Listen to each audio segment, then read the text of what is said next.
মোংলা কেন্দ্রিক আছে যেটাকে বলা হয় এফএসআরইউ, একটা এলএনজির মাধ্যমে চিটাগাঙেতে দুটি আছে, যেটা দিয়ে জ্বালানি সরবরাহ নিশ্চিত করা হয়।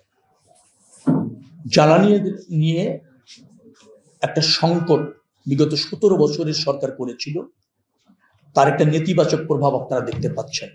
তার উত্তরণের জন্য সরকার অনবরত প্রতিনিয়ত কাজ করছে। স্বল্পমেয়াদী, মধ্যমেয়াদী, দীর্ঘমেয়াদী পরিকল্পনা নেওয়া হচ্ছে। আশা করছি এই সমস্যার সমাধান হবে, কিন্তু রাতারাতি নয়, একটু সময় সাপেক্ষ হবে। তো তার অংশ হিসেবে আমাদের কাছে মনে হয়েছে চিটাগাঙে দুইটি এফএসআরইউ আছে, তার একটা মোংলাতে হওয়া ন্যায্য, এবং সেটি হলে দক্ষিণ অঞ্চল সহ এই তিনটি বিভাগের জ্বালানির নিরাপত্তাটা নিশ্চিত হয়। ওই আলোচনার পরিপ্রেক্ষিতে মাননীয় প্রধানমন্ত্রীর নির্দেশে আমরা আসি। আমরা এসে আকরাম পয়েন্ট থেকে যে সমস্ত জায়গাগুলি আছে তার ড্রাফট এবং অন্যান্য বাস্তবিক একটা অবজারভেশন আমরা করি। তবে আমরা স্যাটিসফাইড হয়েছি যে এফএসআরইউটা এখানে স্থাপন করার ক্ষেত্রে প্রয়োজনীয় পদক্ষেপ সরকার এবং আমরা নেওয়ার জন্য চেষ্টা করি। অ্যাট দ্য সেম টাইম এই পোর্টটাকে উন্নয়ন করা দরকার। বেশ কিছু জেটি সিসি নামে একটা কোম্পানি, তারা পিপিপি পদ্ধতিতে আগ্রহী হয়েছে, সেটার পদক্ষেপ নেওয়া হয়েছে, অর্থাৎ বন্দরের ক্যাপাসিটি বাড়ছে। এখানে একটা অর্থনৈতিক জোন কালকে আমরা দেখেছি, সেটাও চায়না করবে এবং 25,000 লোকের মতো কর্মসংস্থান প্রথম ফেজেই হবে।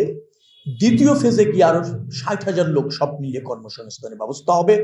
বেশ প্রয়োজনীয় অনেকগুলি ইন্ডাস্ট্রি হবে, কোল্ড চেইন হবে, ডিপো হবে, কন্টেইনার।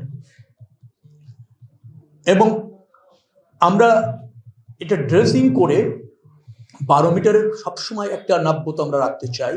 সেটি হলো বড় জাহাজগুলি, মাদার ভ্যাসেলগুলি এখানে আসার সুযোগ আছে। মানে একটা পোর্ট হিসেবে মোংলা এখন শুধুমাত্র 5-6% কন্ট্রিবিউশন রাখছে অর্থনীতিতে, মানে মোট আমদানি রপ্তানি বাণিজ্যের। এটাকে ইচ্ছা করলেই 30 থেকে 35% নিয়ে যাওয়া সম্ভব, যেহেতু এখানকার ঢাকার দূরত্ব কম। এখানে অলরেডি রেল ইনফ্রাস্ট্রাকচার তৈরি হয়ে গিয়েছে।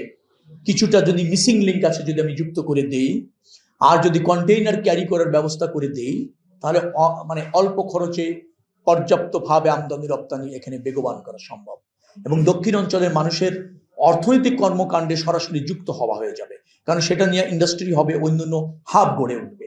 শুধু চিটাগাং না, চিটাগাং এবং মোংলাকে আমরা সমান গুরুত্ব দিয়ে দুটো অর্থনৈতিক হাবে পরিণত করতে চাই। তার সাথে যে সমস্ত জিনিস লিঙ্ক আপ আছে সেগুলি আমরা অগ্রাধিকার দিচ্ছি। অনেকগুলি চিহ্নিত করেছি, অনেকগুলি শুরু হয়েছে প্রকল্প নেওয়া, অনেকগুলি প্রকল্প নেওয়া হবে, হয়তো অল্প সময়ের মধ্যে বাস্তবায়ন। ইনফ্রাস্ট্রাকচার জানেন যে 2.5-3 বছর আগে বাস্তবায়ন করা যায় না। এটা এমন না যে আপনি আজকে নিলে আজকে বাস্তবায়ন করবেন।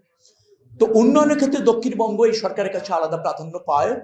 আর এই অঞ্চলে যেহেতু আমার জন্ম, আমার যেহেতু সরকার ব্যবস্থাপনার একটা সুযোগ হয়েছে, ন্যায্যতার ভিত্তিতে যেটা আছে এই অঞ্চলে, মানে যেটা ডেভেলপ করলে দেশ ডেভেলপ হয়, আঞ্চলিকতা না। আঞ্চলিকতা এক ধরনের কিন্তু ডিজিজ আমি মনে করি। ছোট্ট একটা দেশ, সবাই আমরা এর মালিক, এখানে আমরা অঞ্চল টানতে চাই না।